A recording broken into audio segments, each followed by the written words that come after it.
بسم اللہ الرحمن الرحیم. محترم جناب میاں نواز شریف صاحب، محترم جناب آصف علی زرداری صاحب، اس کانفرنس میں شریک مختلف سیاسی پارٹیوں کے قائدین، میں سب سے پہلے تو چیئرمین پیپلز پارٹی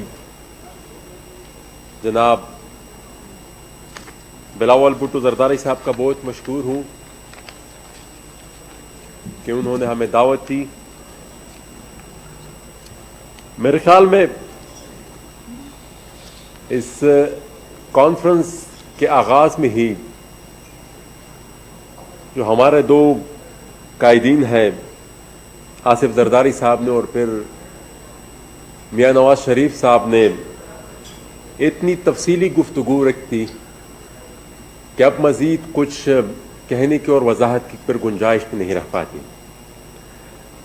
اور خصوصی طور پر میاں صاحب نے جو ایک اصطلاح استعمال کی کہ اب مسئلہ اسٹیٹ ود ان اسٹیٹ سے بڑھ کر اسٹیٹ اباؤ دا اسٹیٹ تک چلا گیا ہے، اور یہ اسٹیٹ اباؤ دا اسٹیٹ صرف پاور کے کانٹیکسٹ میں نہیں ہے، یہ state with in the state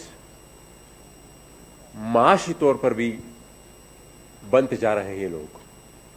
کیونکہ اگر ہم دیکھیں تو وہ فرحت اللہ بابر صاحب کا ایک کویشچن جو انہوں نے سینٹ میں کیا، اس کے بعد جو رپورٹس آئی تھی اور اس کے بعد اس میں مزید اضافے بھی ہوتے جا رہے ہیں کہ کارن فلیکس سے لے کر اور روڈ اور برجز سے لے کر چیز اور پتہ نہیں کیا کیا چیز اب یہ لوگ بنانے شروع کر دیا ہے انہوں نے. تو اور جو کام یہ لوگ شروع کر دیتے ہیں مجال ہے کہ وہ اس انڈسٹری میں کوئی اور پھر سروائیو کر پائے.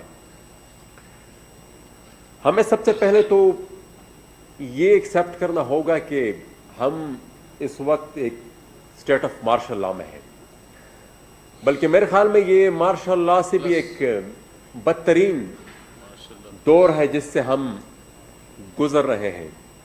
کیونکہ ہم دیکھ رہے ہیں کہ اس مارشل لاء میں تو سب کچھ سسپینڈ ہو جاتا ہے، لیکن اس دور میں ہم دیکھ رہے ہیں کہ ہمارے اداروں کو مسخ کیا جا رہا ہے، ہمارے پارلیمانی روایات کو مسخ کیا جا رہا ہے، ہمارے جوڈیشری کے ساتھ بھی یہی عمل کیا جا رہا ہے، ہماری میڈیا کے ساتھ جتنے بھی ادارے ہیں ان سب اداروں کے ساتھ یہی عمل ہو رہا ہے.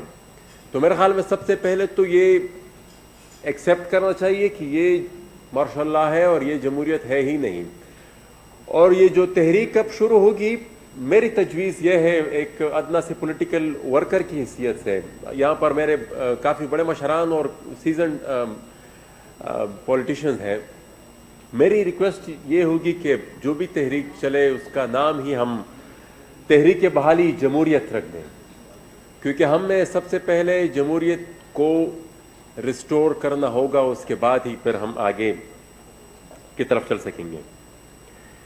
الیکشنز کی بات ہوئی تو میرے خیال میں سب سے پہلے تو یہاں پر جو تفصیلی بیک گراؤنڈ اور الیکشن کے بعد پھر جو پی سی ہوئی، اس میں جو ڈسکشنز ہوئی اس میں نہیں جانا چاہتا، لیکن یہ ایک حقیقت ہے کہ یہ الیکشنز بدقسمتی سے ہم نے انکنڈیشنلی ہی ایکسیپٹ کر لیے تھے، جو کہ نہیں ہونا چاہیے تھا. اور اب تک ہماری تو شاید کیپیسٹی بہت ہی کم ہو، لیکن جتنی بھی بڑی سیاسی جماعتیں ہیں ان کو کم از کم ایک وائٹ پیپر تو جاری کرنا چاہیے تھا کہ جو الیکشن میں جو جس طریقے سے مینیپولیشن ہوئی. اب ہم آتے ہیں جو مختلف اداروں کے ساتھ جو کھلواڑ ہو رہا ہے پارلیمنٹ کی. اگر ہم بات کریں تو پارلیمنٹ انیشیلی میرے خیال میں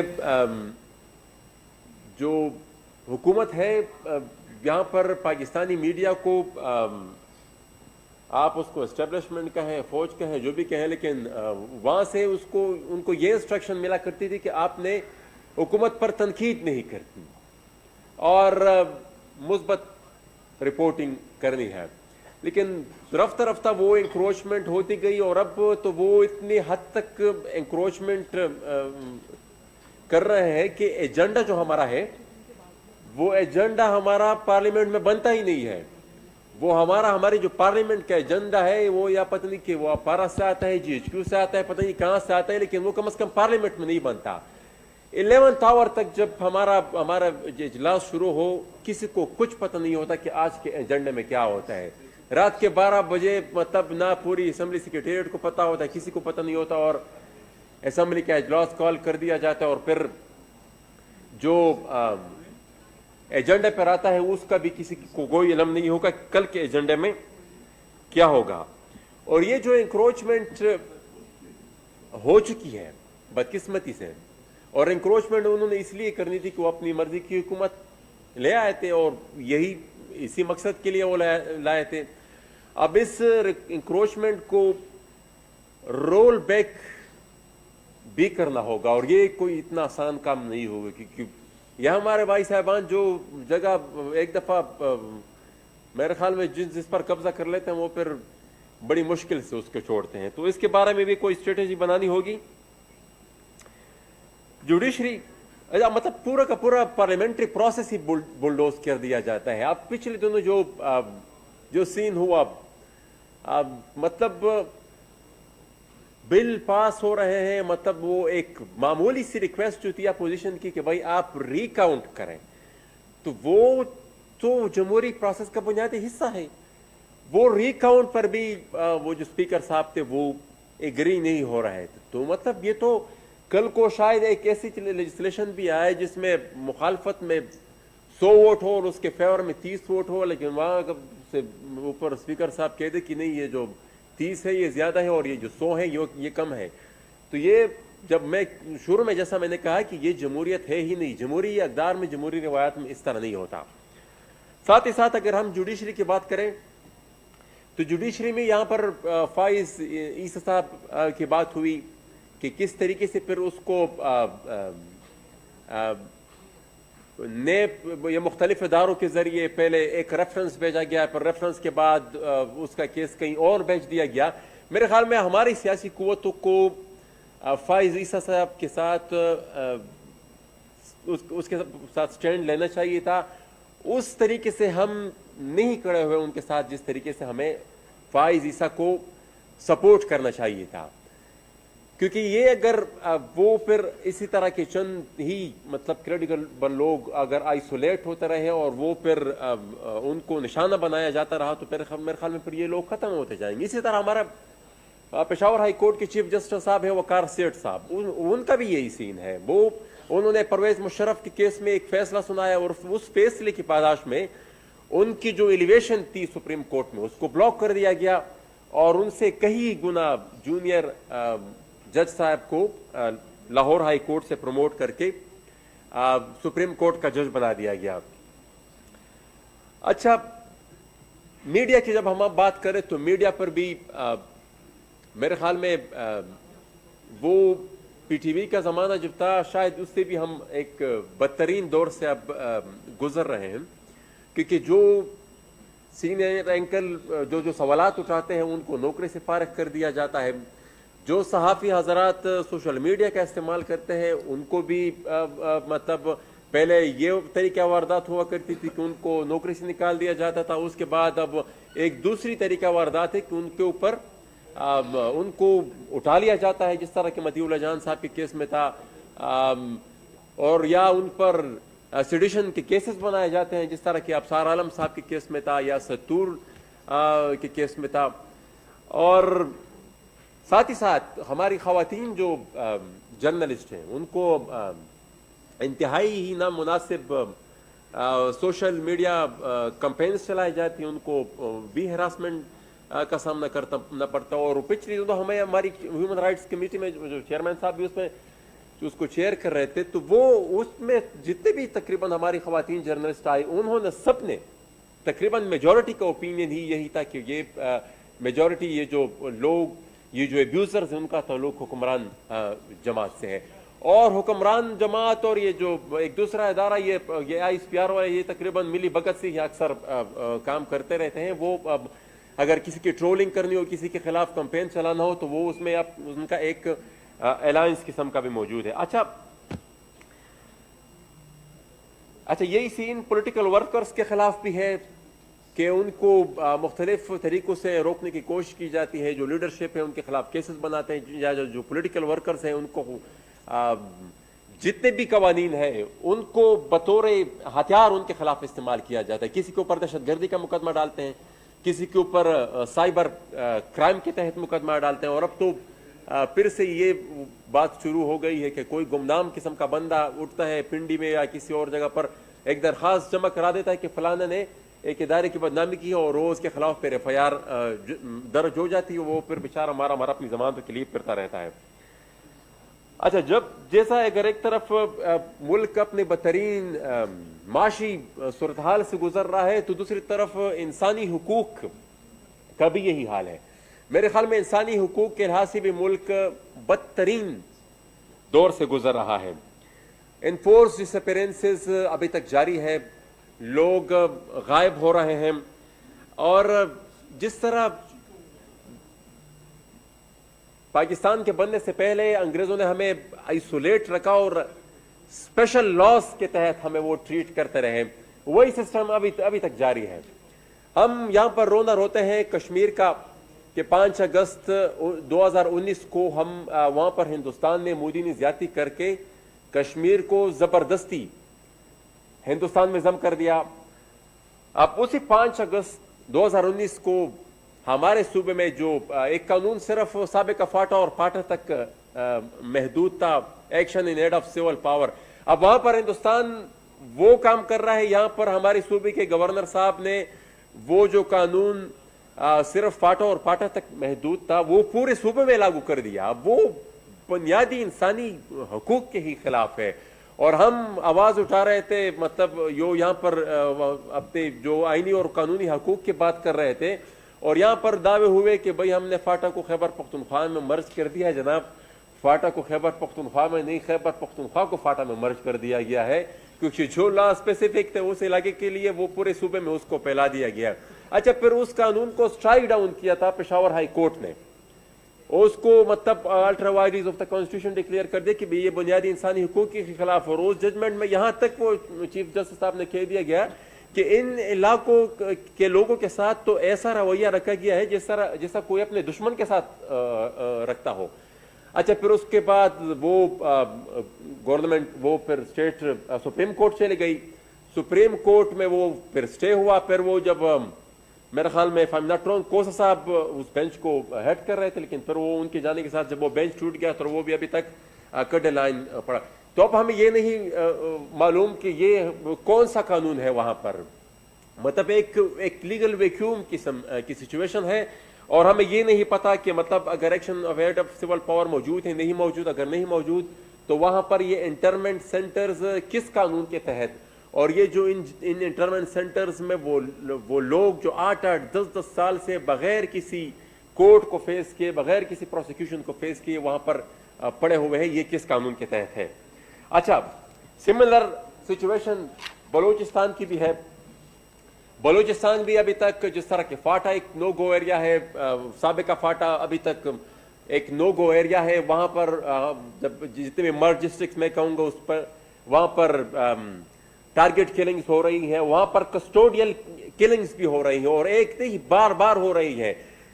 2 دن پہلے ہی ہمارے شمالی وزیرستان میں ایک علاقے میں ایک واقعہ ایک آئی ڈی بلاسٹ ہوا تھا, اور اس آئی ڈی بلاسٹ کے بعد پھر وہ لوگ کو کلیکٹیو پنشمنٹ کا نشانہ ابھی تک بناتے ہیں. ایف سی آر چلا گیا لیکن وہ کلیکٹیو پنشمنٹ جو کسی زمانے ابھی تک اور وہ اتنا بروٹل ہے کہ ایک آئی ڈی اٹیک جو سیکیورٹی ایجنسیز کی اپنی نیگلیجنس کی وجہ سے ہوا, کیوں کر ہوا, کہاں سے لوگ آئے, کس طرح انہوں نے یہ چیز پلانٹ کی, یہ سیکیورٹی اداروں کی ریسپانسبلٹی ہے. جب وہ اس میں فیل ہوتے ہیں تو اس کی سزا وہ عام عوام کو دیتے ہیں. وہ گھروں کے اندر داخل ہوتے ہیں، خواتین پر، مردوں پر، بچوں پر تشدد کرتے ہیں. اچھا پھر لوگوں کو اٹھا لیتے ہیں اور پھر وہ اٹھا کر اس پر کسٹڈی میں اتنا تشدد ہوتا ہے کہ اکثر لوگ کسٹڈی میں ہی مر جاتے ہیں اور کوئی پوچھنے والا نہیں. کسی قانون میں لوگوں کو وہ نہیں، کوئی فورم لوگوں کے پاس اویلیبل نہیں ہے کہ ہم کہاں پر جائیں اور کہاں پر اپنے انصاف مانگے. تو یہ ایک اتنی خطرناک قسم کی سچویشن ہے کہ اگر ادارے نہ ہو تو پھر ظاہری اور ادارے جہاں پر مثال ریاستی ادارے قانون اپنے ہاتھ میں لے اور مارا ہوا قانون وہ اس طرح کی کارروائیاں کرے تو پھر تو ظاہری بات ہے پھر کل شاید عوام بھی ریئیکشن میں پھر یہی کرے. تو پھر اگر کانسٹیٹیوشن جس طرح کے یہاں پر مجھ سے پہلے بات ہوئی کہ یہ کانسٹیٹیوشن ایک ڈاکومنٹ ہے جو جوڑتا ہے عوام کو اور ریاست کو آپس میں، تو جب ریاست اس ڈاکومنٹ کو فالو نہیں کرے گی تو ظاہری بات ہے پھر ریئیکشن میں عوام. تو یہ ایک خطرناک سچویشن کی طرف ہم جا رہے ہیں اور اگر اس کا ابھی تک ہم نے روک تھام نہیں کی تو میرے خیال میں we will lead toward an irreparable loss. Same situation Balochistan کی ہے، وہاں پر بھی اسی طرح ایکسٹرا جوڈیشل کلنگز ہو رہی ہے. حیات بلوچ کے کیس میں جب بہت زیادہ شور ہوا، بہت زیادہ وہ اس والدہ کی اپنے اس بچے کے ساتھ تصویر ہوا جس نے سب کو رلا دیا، تو اس کے بعد اور سوشل میڈیا پر شور مچا پوری دنیا میں. اس کے بعد پھر وہاں پر IGFC ان کے پاس تعزیت کرنے گئے اور میں یہ بھی یقین سے کہتا ہوں، میں نے پارلیمنٹ کے فلور پہ بھی یہ بات کی تھی کہ اگر IGFC وہاں پر نہ جاتے تو یہ حکومت اس حیات بلوچ کے قتل کو بھی ڈیفینڈ کر رہی ہوتی. یہ اتنے حد تک اپنی نوکریوں کو چھپانے کے لیے جا چکے ہیں کہ میرا دعویٰ ہے کہ یہ حیات بلوچ کے قتل کو بھی جس طرح کے خڑ کمر کے واقعے کے بعد وہ الٹا جن لوگوں نے گولیاں چلائی تھی، جن لوگوں نے مارا تھا، ان کو لوگوں کو پروٹیکٹ کر رہے تھے on the floor of the house. یہ میرے خیال میں حیات بلوچ کے کیس میں بھی بلوچستان ایک لوگ ایریا ہے، وہاں پر کسی کو جانے کی اجازت نہیں دی جاتی. میں چند دن پہلے وہاں پر گیا تھا، مجھے ایئرپورٹ سے واپس بھیج دیا گیا. تو یہ اور یہاں پر ہمیں المیہ یہ ہے کہ پوری ریاست ایک چیز پر، یہاں پر نیشنل ایکشن پلان پر پوری پاکستان کی سیاسی قیادت ایگری کر چکی تھی کہ بلوچستان کے مسائل کا سیاسی حل نکالنا ہوگا، لیکن پھر بھی اس کے اوپر عمل نہیں ہو رہا. اچھا یہ جو میں نے ایکس فاٹا کی جو یہاں پر واقعات ہوتے ہیں جو پھر لوگوں کو تشدد کا نشان بنایا جاتا ہے، میں نے اس دن پارلیمنٹ کے فلور پہ بھی یہ بات کی تھی کہ یہ ایک اس مصنوعی جنگ کا نشانہ کی سزا ہمیں دے رہے ہیں جو یہاں پر پاکستانی جرنیلوں نے اپنی کمائی کے لیے شروع کی تھی. اب پوری دنیا دیکھ رہی ہے. یہاں پر ابھی جو ایک سکینڈل آیا ہے حسین سمیر رحیم باجوہ صاحب کا، اس کی جب آپ وہ ایسٹس نکال کر دیکھ لیں، وہ اس کی جو ریشو ہے اس نے گروتھ ہی 2001 سے بات کیا ہے. مطلب 9/11 کی بات ہی وہ، اور یہ تو صرف ایک معمولی قسم کا ایک گلمس تھا. اب جب یہ مزید یہ پینڈورا باکس کھولے گا، پتہ نہیں اس میں سے کیا کیا نکلے گا. یہ صرف ایک بندے کی اتنی بڑی بزنس امپائر نکلی ہے. تو اب جب یہ کہتے ہیں کہ وہاں پر جو جنگ تھی وہ ایک مصنوعی جنگ تھی، وہ ڈالرز کی کمائی کی جنگ تھی، تو اس ڈالرز کی جنگ کو روکنے کے لیے بھی پاکستان کی سیاسی قیادت کو یک آواز ہونا پڑے گا. اگر نہیں ہوئے تو میرے خیال میں جتنا خمیازہ ہم نے بھگتا ہے شاید مستقبل میں ہم اس سے بھی زیادہ ہمیں دیکھنے کو ملے. میں ایک چیز کا اور بھی یہاں پر ذکر کرنا چاہوں گا کہ یہ جو افغانستان میں جو کچھ ہو رہا، افغانستان میں جو پروسیس چل رہا ہے، جو انٹرا افغان ڈائلاگ وہاں پر ہو رہا ہے، تو میرے خیال میں اس میں بھی ہمارا رول بہت ہی کلیدی ہے. لیکن المیہ یہاں پر پھر بھی یہی ہے، جس طرح مجھ سے پیر مشر محمود خان اچکزئی صاحب نے یہ بات کی کہ خلیل زاد آتے ہیں GHQ چلے جاتے ہیں اور واپس پھر نہ ملک کو پتہ ہے نہ پارلیمنٹ. میں نے یہ کویشچن بھی جمع کرایا تھا کہ ذرا فورن منسٹری والے ہمیں بتائیں کہ بھئی وہ یہ کیا کھچڑی پک رہی ہے، ہمارا پھر سے کردار کیا ہے. لیکن کسی کو ابھی تک کچھ علم نہیں ہی. وہ جو ڈیولپمنٹ ہو رہی ہے وہ ہمارے خطے کے لیے انتہائی اہم ہے. اس سے ہم اپنے آپ کو دور نہیں رکھ سکتے. ہمیں جاننا ہوگا اور ہمیں نالج بھی ہونی چاہیے کہ وہاں پر ہماری ریاست کا کردار اس پورے پروسیس میں کیا ہے. کیونکہ ہم جو محسوس کر رہے ہیں وہ یہ ہے کہ فاٹا اور پوری پختونخوا میں مطلب ملیٹنٹس پھر سے ری گروپ ہو رہے ہیں. وہ جو ملیٹنٹ گروپس ہیں وہ پھر سے ری گروپ ہو رہے ہیں اور وہ دل جب ان کا چاہتا ہے جہاں پر وہ اٹیک کر لیتے ہیں. اور وہ میں نے بار بار اس چیز کی طرف نشاندہی بھی کی کہ یہ ایک انتہائی خطرناک عمل ہے. اور خدشہ ہمیں جو ہے وہ یہ ہے کہ ان لوگوں کو پھر سے یہ جو انٹرا افغان ڈائلاگ ہو رہا ہے اس کے نیکسٹ فیز کے لیے شاید ان کو پھر استعمال کیا جائے کہ اگر وہاں پر اس فرنٹ پر ناکامی ہو تو ہم پھر یہاں سے وہی پرانی پالیسی پھر اس کو استعمال کریں. تو کابل پر قبضہ کرنے کی جو پرانی ہماری خواہش رہی ہے وہ خواہش مجھے خدشہ ہے کہ ابھی تک موجود ہے, اور وہ جو چیز ہے میرے خیال میں وہ انتہائی خطرناک ہے. اور یہ جتنی مثلا 70,000 سے زیادہ ہم نے شہادتیں دی ہے وہ اسی انوالومنٹ اور اسی انٹرفیرنس کا نتیجہ ہے. تو میرے خیال میں اس عمل کے روک تھام کے لیے بھی ایک یہاں پر موجود تمام سیاسی قیادت کو سر جوڑ کر کچھ لائحہ عمل بنانا ہوگا. آخر میں یہ کہوں گا کہ چارٹر آف ڈیموکریسی کی جو بات ہوئی مستقبل کے لیے, تو میرے خیال میں ایک تو ہم آگے بڑھنے کے لیے ایک ٹروتھ کمیشن کا بھی مطالبہ کریں, کیونکہ یہ جو ایک دوسرے کو غدار اور جو بھی اپنے حق کی آواز اٹھاتا ہے, جو بھی سچ بولتا ہے, اس پر یہ جو غداری کے ٹپے اسٹیٹا میں لگنے شروع ہو جاتے ہیں, میرے خیال میں اس کے لیے بھی ایک کمیشن بنا دیا جائے. 1947 سے لے کر اب تک جو کچھ بھی ہوا یہاں پر ایک ٹروتھ کمیشن ہو تاکہ اس میں پتہ چلے کہ غدار کون تھا اور اس مٹی کے لیے اور اس دھرتی کے لیے اور سول سپریمیسی کی یا عوام کی حقوق کی بات کس نے کی. تو اس کے لیے ایک ٹروتھ کمیشن کا قیام بھی ہونا چاہیے, اور ساتھ ہی ساتھ جو چارٹر آف ڈیموکریسی ہے اس کی ایک ریوائزڈ ورژن کی بھی ضرورت ہے, کیونکہ بہت زیادہ ڈیولپمنٹس ہوئی. جو راستے پچھلی چارٹر آف ڈیموکریسی میں روکے گئے تھے اس کے بعد اور راستے ڈھونڈ لیے گئے ہیں, اور جو نئے راستے ڈھونڈے گئے ہیں میرے خیال میں ان کو روکنے کی بھی ضرورت ہے. اور اس نئے یہ جو ریوائزڈ ورژن ہے چارٹر آف ڈیموکریسی کے ساتھ, اس کے ساتھ ساتھ اگر ایک کچھ اپنی خود احتسابی کی بھی تھوڑی سی ایک اسٹڈی ہو کہ ایک انٹروسپیکٹو انالیسس اس طرح ہو کہ جو پرانا جس وقت سے یہ چارٹر آف ڈیموکریسی سائن ہوا تھا اس وقت سے لے کر اب تک ہم نے کیا کوتاہیاں کی ہیں, ہم سے کیا غلطی ہوئی ہے, ان غلطیوں کو بھی ریکارڈ پر لانا ہوگا. اور آج ہماری تو چونکہ جو بھی ہمارے یہاں پر جو بڑی سیاسی پارٹیاں ہیں, ہماری جو قائدین جو بھی فیصلہ کریں ہم تو, لیکن میں یہ ایک بات کہوں گا کہ فیصلہ ایسا ہونا چاہیے, ایک ایگریسو سٹیپ ہونا چاہیے, کیونکہ عوام میرے خیال میں کافی آگے بڑھ چکی ہے اور سیاسی قیادت میرے خیال میں ابھی بھی کافی پیچھے ہے.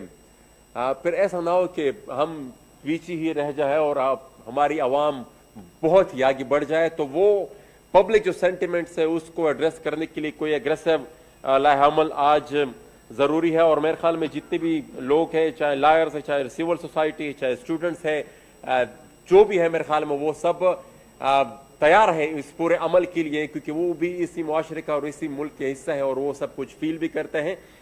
میں فیض صاحب کے چند اشعار کے ساتھ اجازت چاہوں گا کہ یوں عرض و طلب سے کب اے دل پتھر دل پانی ہوتے ہیں, تم لاکھ وفا کی خو ڈالو کب خوئے ستمگر جاتی ہے. اس جاں کے ضیاء کے ہم کو بھی تشویش ہے لیکن کیا کیجئے, ہر راہ جو ادھر کو جاتی ہے مقتل سے گزر کر جاتی ہے. بہت شکریہ جی.